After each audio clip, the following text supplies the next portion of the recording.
Welcome back. Today's section is use of linear regression. I highly recommend going over the previous videos if you did not take a look at that. So let's go ahead and jump right into linear regressions. Let me pull this up just a little bit. There I have it. So in this particular topic, we will be looking at correlation coefficients. We will be interpreting what a correlation coefficient means. So let me go ahead and start with the word correlation coefficient. So that word correlation coefficient is represented by the letter R, and it kind of gives you the strength of the relationship between your X and Y variables. As you can see, the correlation coefficient is between -1 and +1. If your correlation coefficient is positive, that means your scattered plot is going up. If your correlation coefficient is negative, that means your scattered plot is coming down. What does that mean?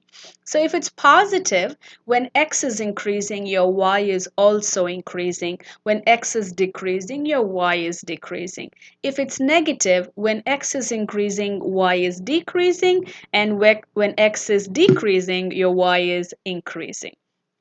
Again, this gives you the strength of the relationship between your x and y variables. It's a measure. It could be anywhere from -1 to +1. If it is -1, that means it's perfect negative correlation. If it's a +1, it's a perfect positive. But if it's close to a +1, it's a strong positive. If it's close to a -1, it's a strong negative correlation. When I say correlation, remember you're talking about the scattered plots and you're trying to find the relationship between the x and y variable. Okay? And now once you have your correlation coefficient, your next step is to think how significant is this correlation coefficient? So we will perform a hypothesis to check the significance of the correlation coefficient. That's going to be our next step. So in today's video, we will be talking about correlation coefficient, how to find or how to determine if the correlation coefficient is significant. All right, so let me go further here. To find to determine your correlation coefficient is significant, we first have to start with the degrees of freedom. I'm going to talk about that once we get to the problem, but I'm going to tell you why do I need to find if a correlation coefficient is even significant. So first thing, we use our scatter plot, we get the correlation coefficient, which is R. Our next step is to determine if this is significant.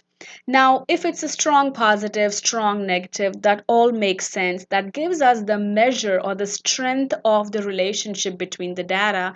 But you also have to take into consideration the number of sample size, right? Because if you're taking 2 or 3 samples and you're calculating the correlation coefficient, it might not be significant. We always want to have a significant correlation coefficient because once we know it's significant, we will use that to find or to predict the values. Okay? Step 1 is to find the correlation coefficient. Step 2 is to check if that is significant.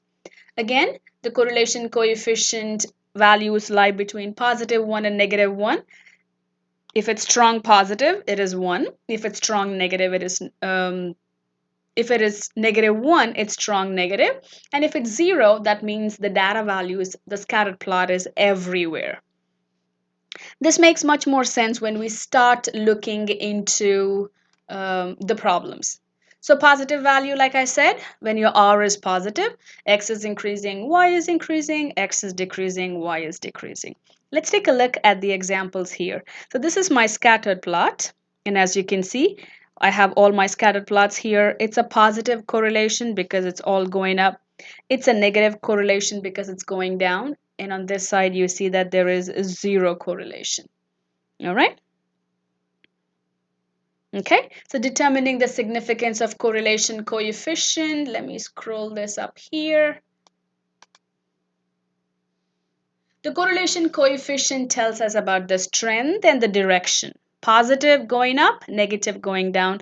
Like I said, you always have to find out if it's significant, because if it's not significant, you will not take further steps to predict your data values. Remember, the ultimate goal is to look and find the line of best fit so you can predict the values in the future, right? And again, there are certain conditions for that. We will be looking at that as we go deeper into the topic. But the next step is to go ahead and see how we can find if a correlation coefficient is significant. So let me scroll this down here. Da, da, da, da, da. So once I have my R value, which will be given to you in the problem, you know what? Let's go ahead, jump into the problem so it makes much more sense. But before I do that, let's do that first. Take a look here. It says after collecting n is equal to 25 data points. So my n value is 25. Do you see that? My sample size is 25. Suppose you compute R. So your R is already calculated for you. Your correlation coefficient is calculated for you. Using the critical value table below, determine if the value of R is significant.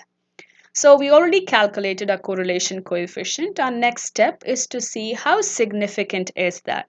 So these are the steps that you have to follow in order to check if your correlation coefficient, or determine if your correlation coefficient is significant.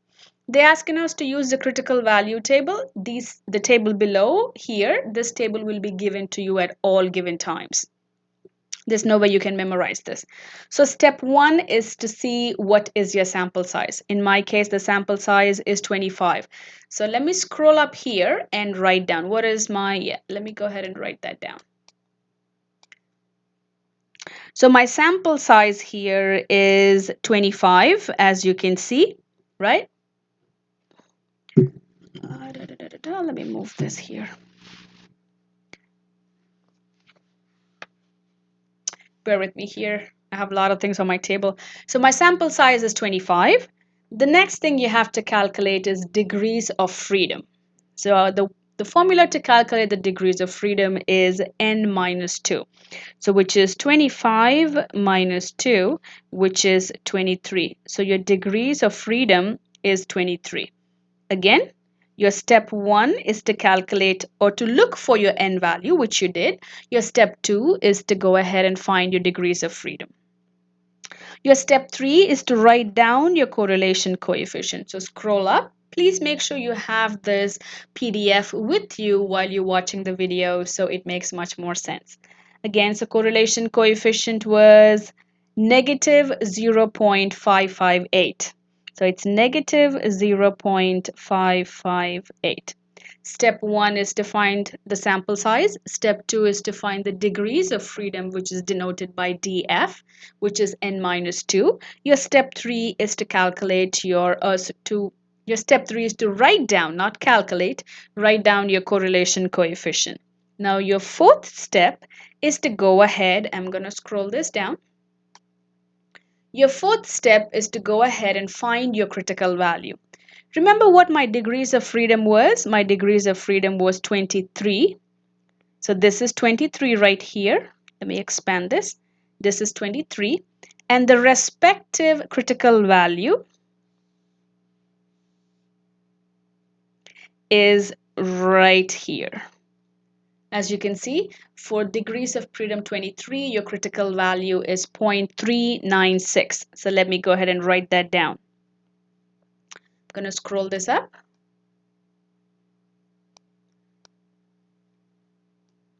So my critical value is, what was it? 0.396. Okay. My critical value is 0.396. So once this is done, what do you do next? This is what you do. You will go ahead and see if your correlation coefficient is in between positive and negative critical value, or if it's not between positive and negative critical value. If it is in between, then it's not significant. If it is not in between, then it is significant. Again, you will check if your critical value is you will check if your correlation coefficient is in between your critical values. If it is in between, then your correlation coefficient is not significant. If it's outside, then it's significant. Let's go ahead and take a look. Just for your ease of understanding, I went ahead and gave this diagram. So this is what you should be doing. As I know, this is my correlation, this is my critical value, which is represented by C, and your correlation coefficient by R. I'm going to go ahead and write positive and negative. So on my left-hand side is negative 0.396, right? And on my right-hand side is positive 396. Once I plot this, go ahead and see where your correlation coefficient falls. So in between is my zero value. So negative 0.558 falls somewhere here. So let's say you don't have to be accurate. You're just trying to see, is this in between or outside? So this will be negative 0.558. As you can see, it's not in between. It's outside. So it's not in between. When it's not in between, you know it is significant. And it has to be the exact verbiage. You know it's not you know it is significant because it is not in between. Again, make sure you write these down when you're doing your problems because the verbiage has to be exactly the same.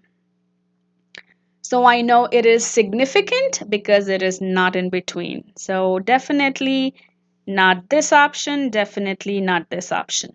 Again, I know it is significant because it is not in between. So there is my option. Okay, let's do one more. Quick recap. Start with your N, degrees of freedom, critical values, correlation coefficient. All you have to do is check if it is in between or not in between. All right, next problem. Suppose you compute, oops, scroll this down.